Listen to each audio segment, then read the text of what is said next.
Hi everyone, welcome to week 10.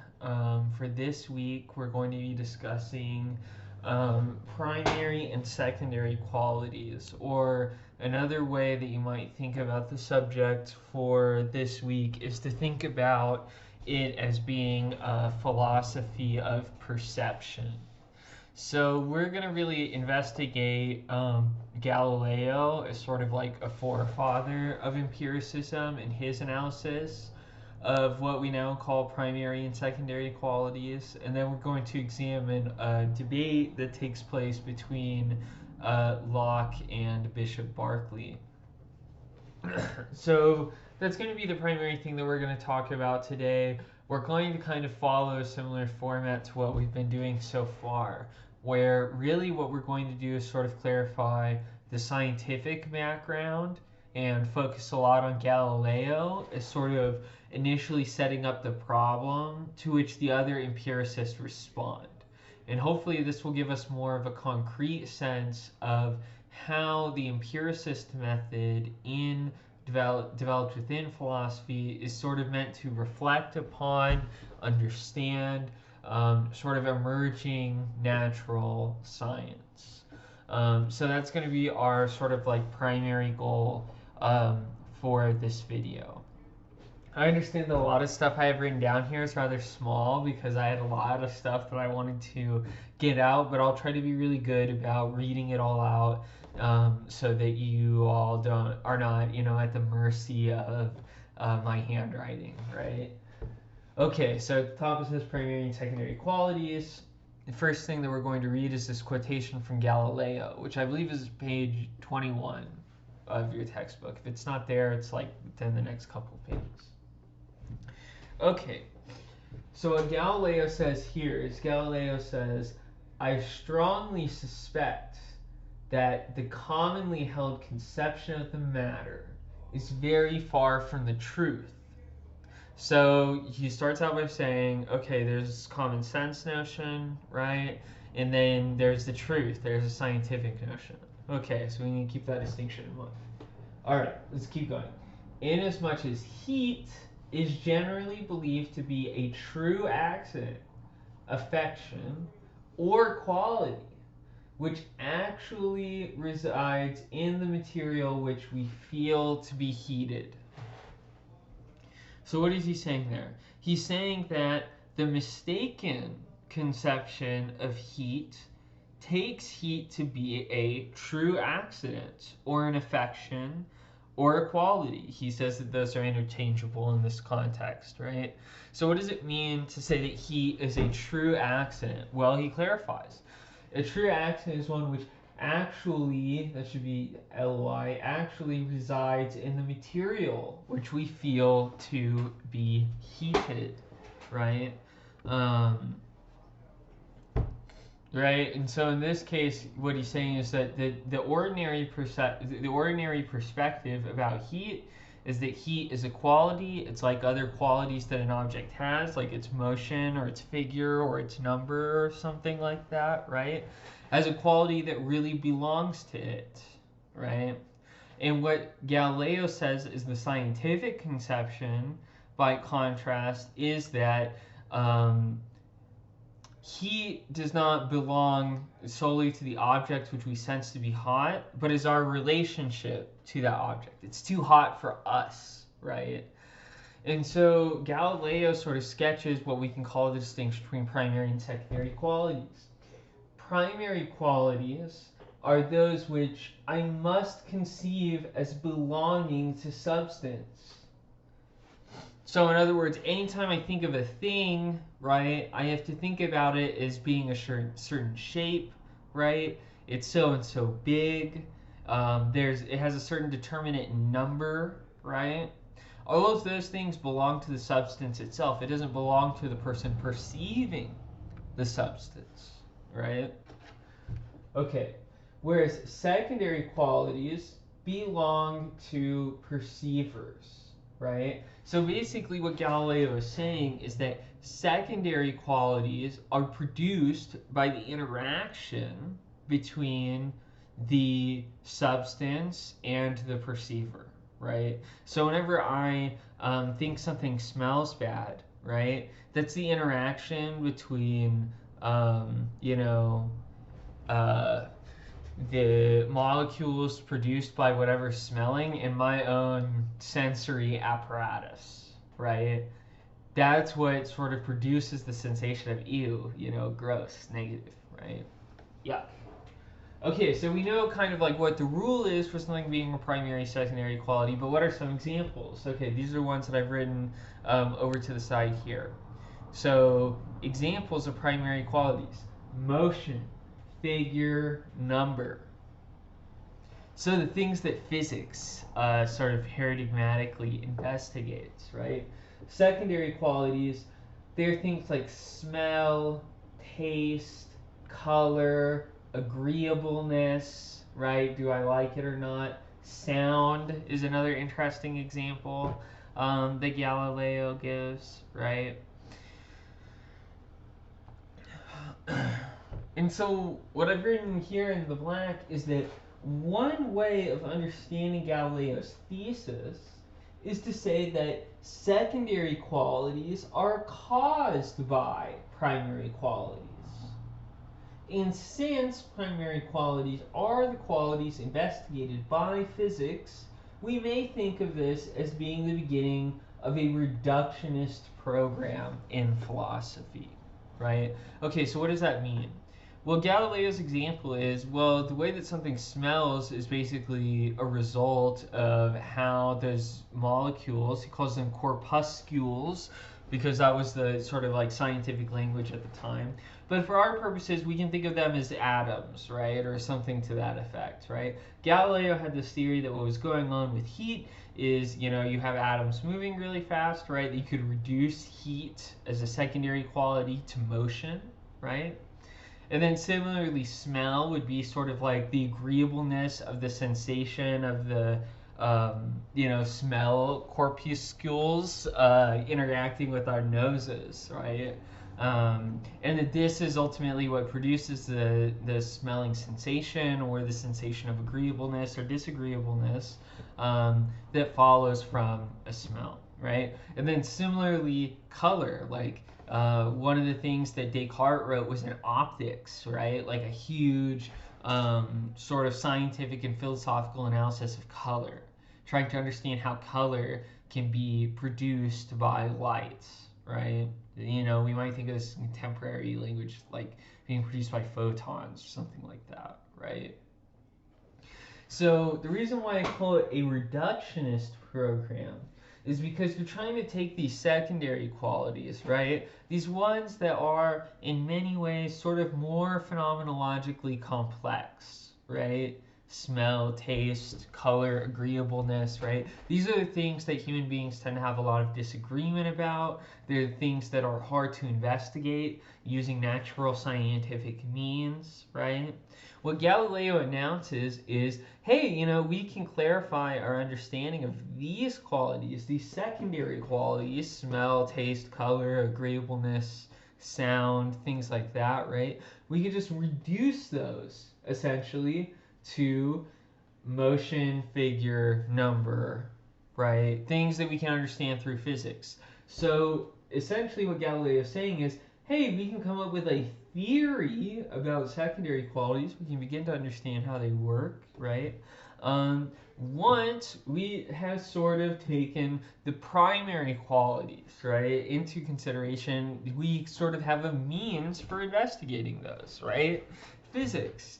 And so insofar as physics can make these primary qualities intelligible, then it can sort of at least do a lot of the work towards making these secondary qualities intelligible to us, right? So we don't need to think of it as a mystery, right? Or something that's sort of like fundamentally subjective, right? I think taste, especially taste in food, is sort of considered the paradigm for what it would be for something to be subjective, right? Like there's so much disagreement. It seems completely intractable, right? And so the idea of coming up with like a rule or a science for taste seems like very, I don't know, like impossible, right? For from most people's point of view whenever they consider taste to be subjective. But what Galileo announces is like, hey, well, there's a research program now for understanding taste, right? Insofar as, we can reduce that to talking about how, these very small molecules or whatever are, produce sort of a sensation against your tongue or whatever else, right? So Galileo says, okay, well, the way that you come to an adequate understanding of something like heat is you are then able to reduce it, this thing that you don't understand, these secondary qualities, into something that you do understand, right? And you do know how to investigate, which are these primary qualities. So essentially what we're going to do for the next part of this video is we're going to talk about the uptake of this sort of scientific program in philosophy. And specifically, we're going to look at it from two different points of view. We're going to analyze Locke a little bit more, and Locke's sort of take on this, which is ultimately going to be extremely similar to Galileo, right? And then we're going to discuss Berkeley's take on this, which is very unintuitive and very difficult. I actually have a good quote about Berkeley here to share with you all. I should have really written it on the board, but oh well. Here's the quote. It comes from Thomas Reid, who was sort of like Scottish Enlightenment philosopher, contemporary of Locke and Berkeley. If this class were structured differently, like we might be reading him instead of some of the other figures that we address, right? But instead we're reading the ones that we are. But his opinion is very clarifying.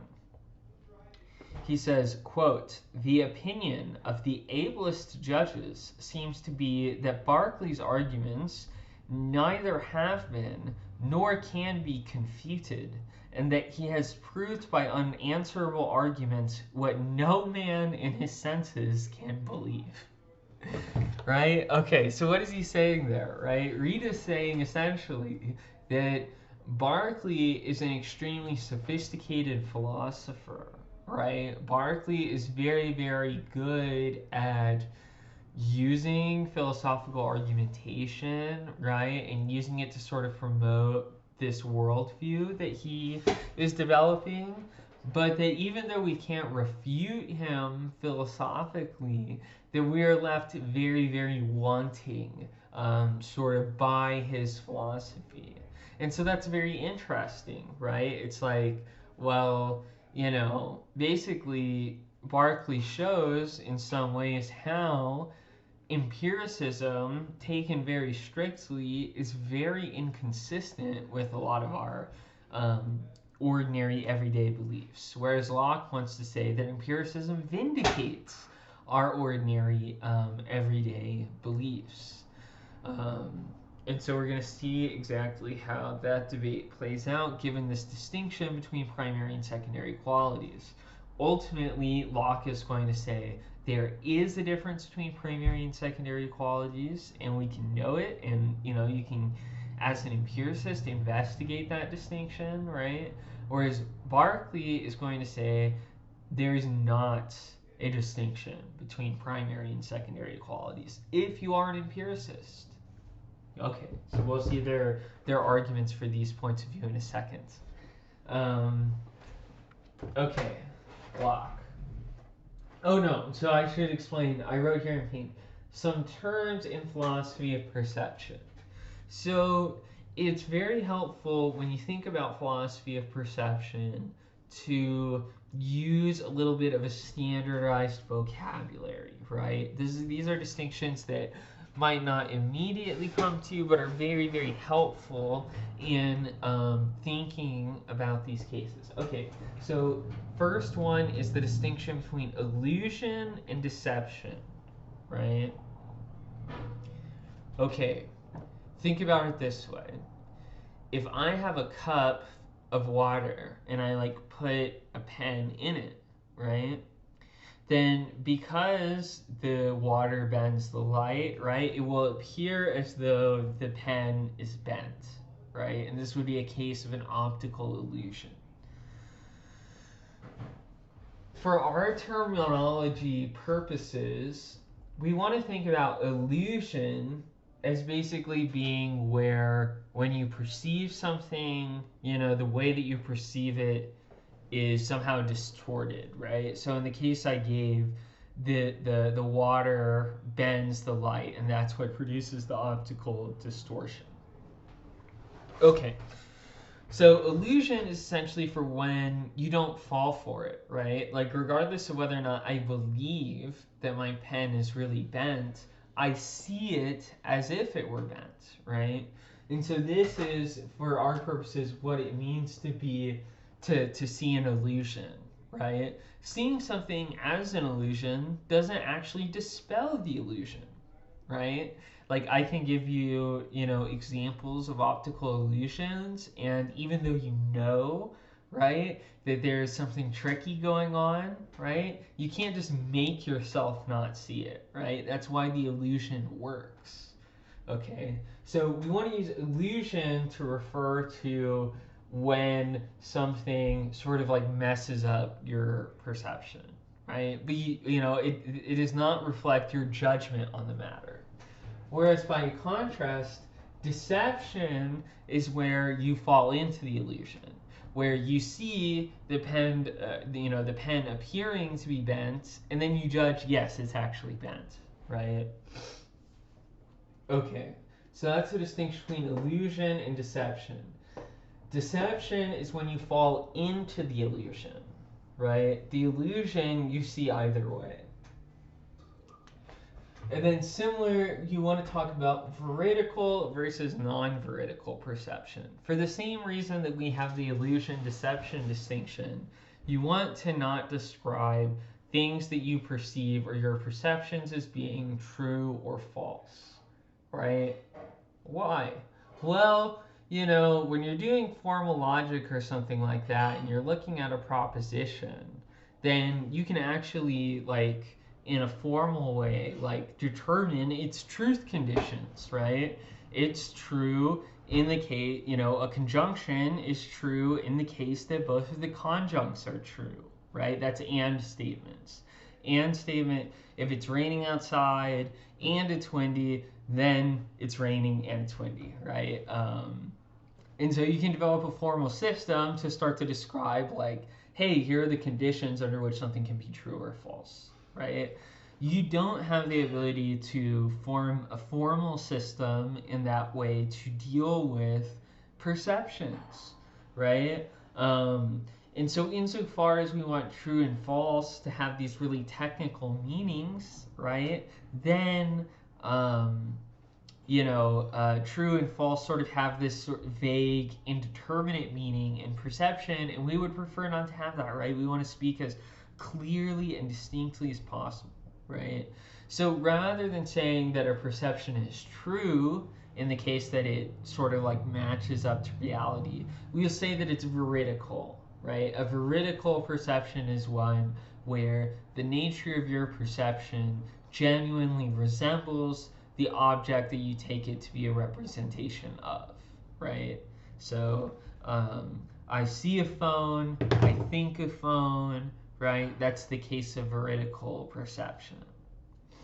Now, the case of non-veridical perceptions are cases where your perception is distorted in some way, right? So if I took a bunch of acid, right, before giving this lecture, then in that case, the object would not appear veridically, right? It would be all spooky, wavy, that sort of deal, right? I would not see the phone as it really is because there's some sort of external medium, in this case acid, right, that would affect my ability to understand, interpret, or even perceive the phone correctly.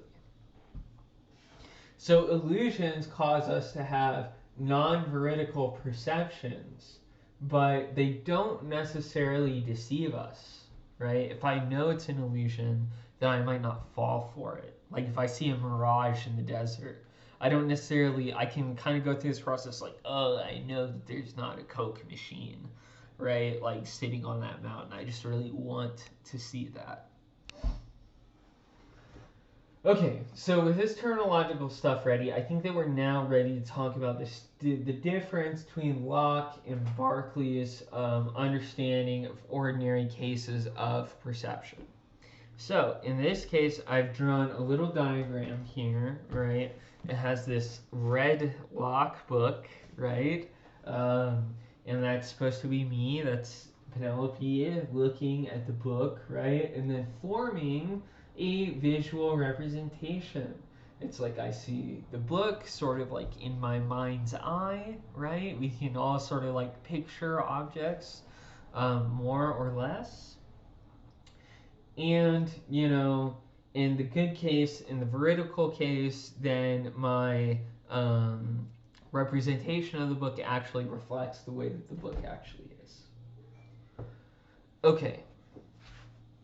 So, let's talk about the sort of stages of Locke's account of perception.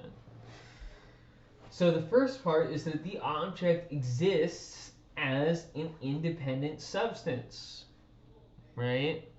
So Locke wants to say that my representation of the book, like my mental image of the book, is caused by the actual book, right?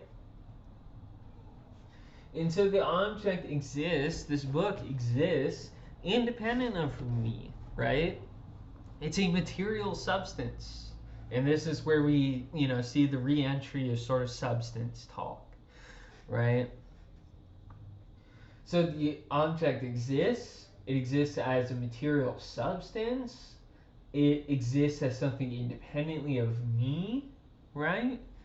And then the object causes my idea of it or my representation of it. And so this is where you get sort of the natural scientific stuff. You can sort of explain, like, okay, these are the features about the object that cause you to perceive it in a certain way, right? You do physical investigation to understand that stuff. So then my ideas consist of a mix of primary and secondary qualities, right? So in my little thought bubble that I drew here, I drew the book, right, in some sense to be like, okay, I have a mental representation of the book, right? And then I wrote yay, because I will probably be very happy. I'm holding a book. I'm holding one of my philosophy books, right? It's so fun. And so it's very agreeable to me. That's just who I am, right? And so, yay, right?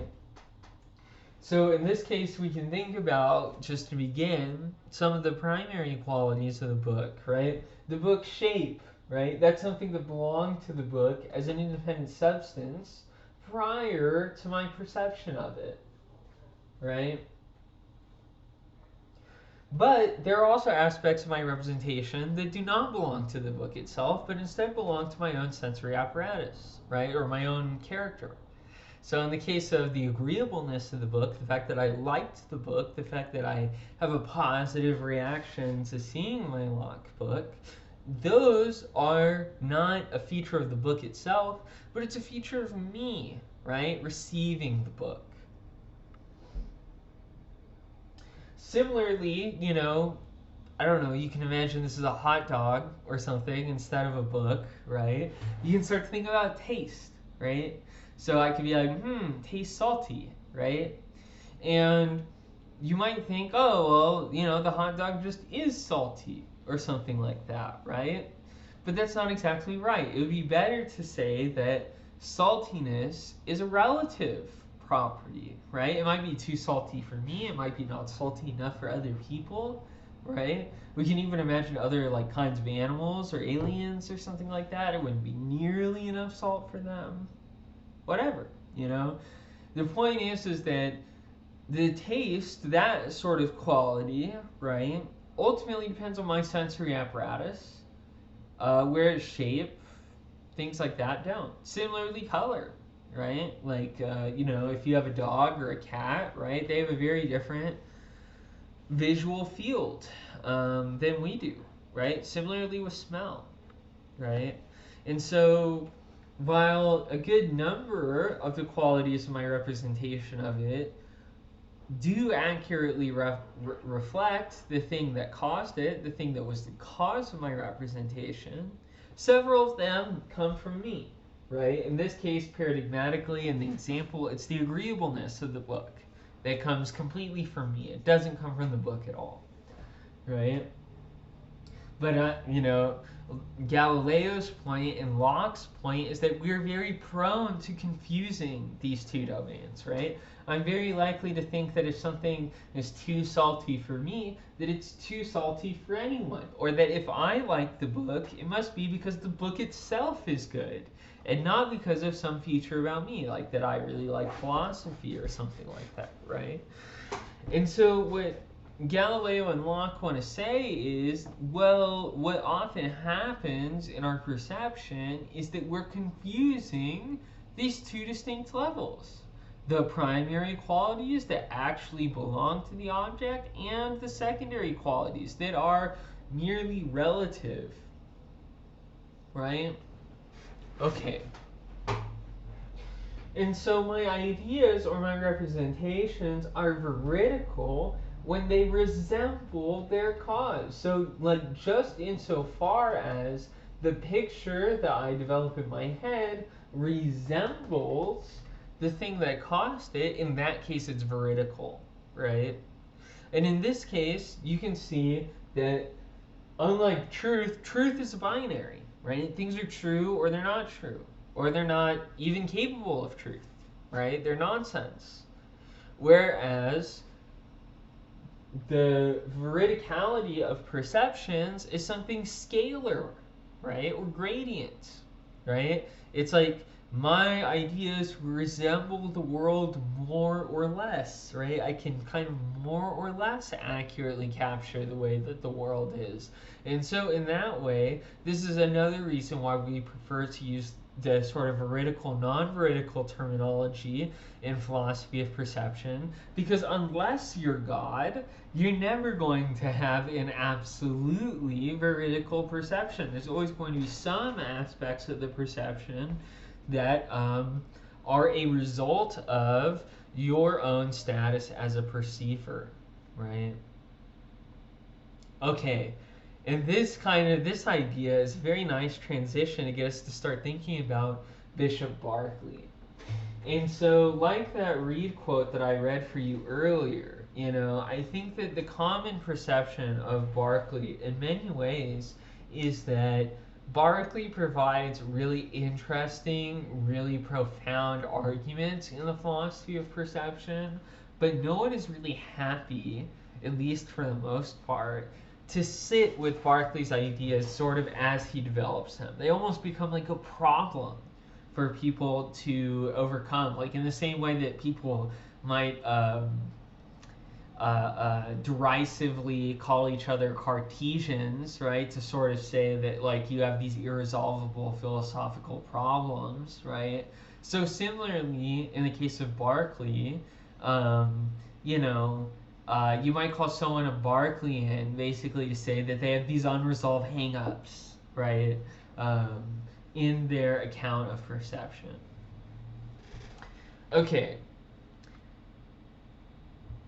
Berkeley begins by saying empiricism is essentially a crusade against abstract ideas.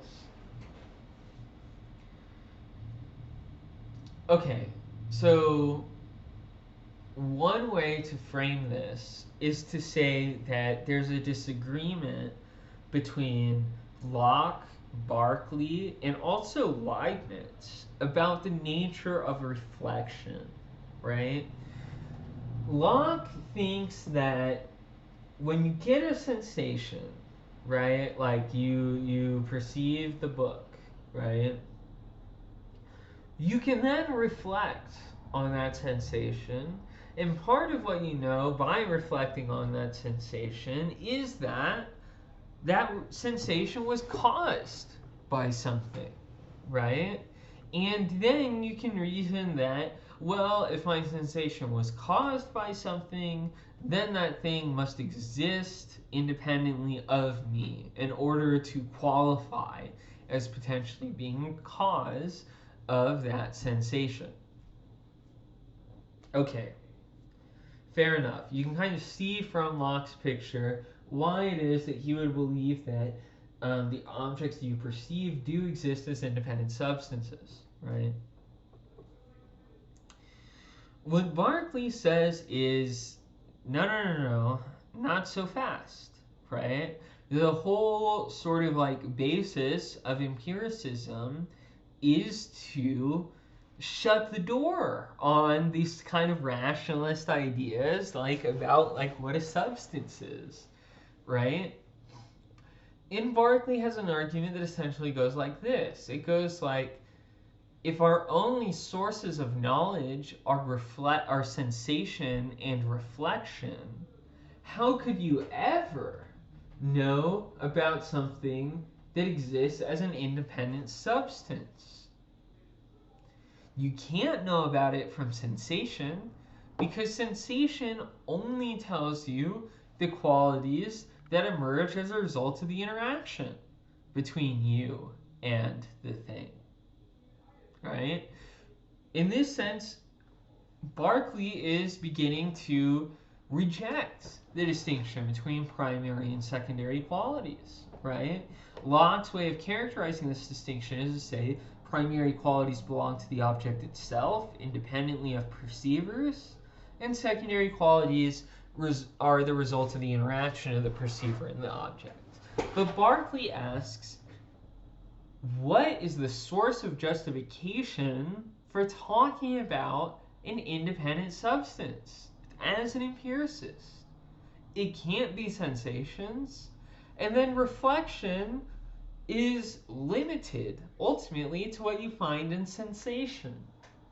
So Berkeley's account is like, you can see maybe multiple dogs, and then you kind of form this abstract concept of dog that is meant to sort of like fill in any of the various instances that you happen to see, right?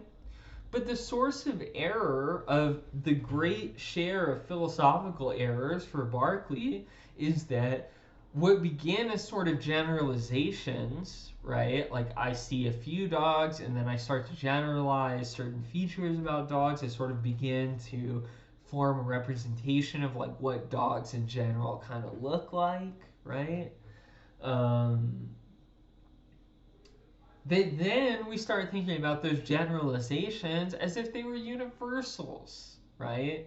As if like I knew like what dogs look like in general, and then I could proceed from the concept to the particulars, when really it goes the other way. It goes from the particulars to generalization, right?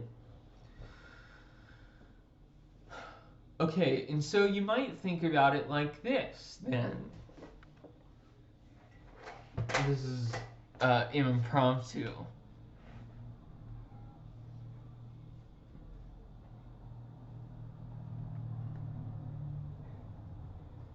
So you might think about this first L as being Leibniz. And you might think about this as the number of ideas from reflection.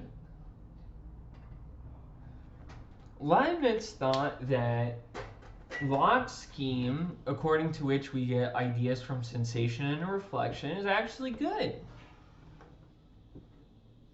All right? And so in some ways, right, you can think about Leibniz as kind of being similar to an empiricist in that way, right? He agrees. Sources of knowledge are sensation and reflection. Now, the thing is, though, that Leibniz thinks that, hey, reflection gives you the lion's share of your knowledge, right? It's like it's through reflecting on the order of your representations that you get things like logical laws, you get things like mathematical truths, you get metaphysics, right? And so Leibniz thinks you get a whole bunch of truths from reflection, a priori truths, right? And Locke thinks, okay, you get some sort of ideas from reflection. Like he agrees with Leibniz that you get the idea of substance from reflection, right? But he disagrees with Leibniz in that he says that there are sort of less ideas that you get from reflection, right? And then similarly, Berkeley wants to shave down even further the amount of ideas that you get from reflection in Locke, right? Berkeley's argument goes like this. Berkeley says something like, hey, reflection is just reflection over the sensations that you had, right? And so in principle, the sort of knowledge that you gained from reflection can never extend further than the knowledge that you receive from sensation, right? Reflection is, if anything, kind of like a more limited form of sensation, right? And so as a result, you can never postulate the existence of an object that you can never sense, right? Reflection could never exceed the boundaries of sensation in that way. And so Berkeley is going to say that Locke's notion of an independent substance is confused, right? What is that thing that is the cause of your representations, and how do you get outside of your representations in order to know the nature of that thing, right? Because I don't have the ability to compare my mental picture of the book with the way that the book actually is, right? I can just compare my mental representation of the book with what I imagine that the book looks like, right? And so the whole basis of the distinction between primary and secondary qualities falls away, because in Berkeley, there doesn't exist an object that is the cause of your representations. Whereas in Locke, there's this whole kind of like spooky domain of objects that are the cause of representations, but can't actually themselves be represented. Berkeley says, no. They're only perceivers. So there's Penny here, and then there's perceptions, right? There's the thing that I'm thinking about. And so Berkeley says empiricism should be a crusade against abstract ideas, right? And then if you agree with that, then you should agree that the idea of material substance is an abstract idea, right? It is something that by definition we can never have knowledge of from an empiricist perspective. And so we certainly are not justified in our claim that, they are the cause of our representations. Similarly, to give a little preview to what we're going to be discussing in the future, Berkeley says that cause, in this case, is an abstract idea. What do we actually mean when we say that the book causes my representation of it, right? That's very hard. And then fourth and finally, Berkeley says, as a result, because there's no object that pre-exists our perception of it, there's no distinction between primary and secondary qualities, right? Locke and Galileo claim that there are primary qualities that are object independent, but things like size, arguably, are dependent on our perspective, right? Objects get bigger or smaller whenever they're more or less distant in your visual field, right? And so Berkeley's going to say that list of primary qualities, right? Motion, figure, number, things like that, those are just as relative as the other qualities, right? And physics doesn't give you some, super sensual way of investigating the physical world or something like that. No, physics is just an investigation of your mental representations. That's it. And so Berkeley is well known for saying esse est percepi, which means that to exist is to be perceived. There only exist perceivers and perceptions. So you might say, like, okay, Penelope, here's a major problem with Barclay's account. What about object permanence, right? Okay, in this case, we see this book, right? You can join me closing your eyes. I'll put the book down too, even. Right? We didn't see it in any way. Still here, right? Doesn't that seem to grate against the idea that the object is itself only caused by our representations? I mean, we didn't see the book and it was still there, right? So what gives, Barclay? The answer here, as you may have expected by now in the semester, is our good friend God, God. And Barclay was a bishop, and he used his philosophy to sort of, promote his faith, right? And so Barclay said, oh, well, what you've just proven is the existence of God. Right? Okay, what is the argument? The argument goes like this. Well, if Penny wasn't looking at the book and you all in the video were all closing your eyes or whatever, you all were not perceiving the book, right? Then there must be some perceiver that continually perceives the book, that always perceives the book, that perceives the book all the time and from every angle, and all of the familiar stuff that we already know at this point, and that's God, right?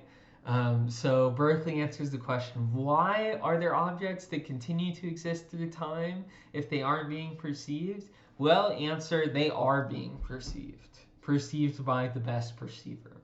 So that's why they still exist. Okay, I think that most people find that very, very difficult to swallow, but I think that it sort of shows Berkeley's ingenious as a philosopher. I hope that you all enjoyed this week. I'll see you next week.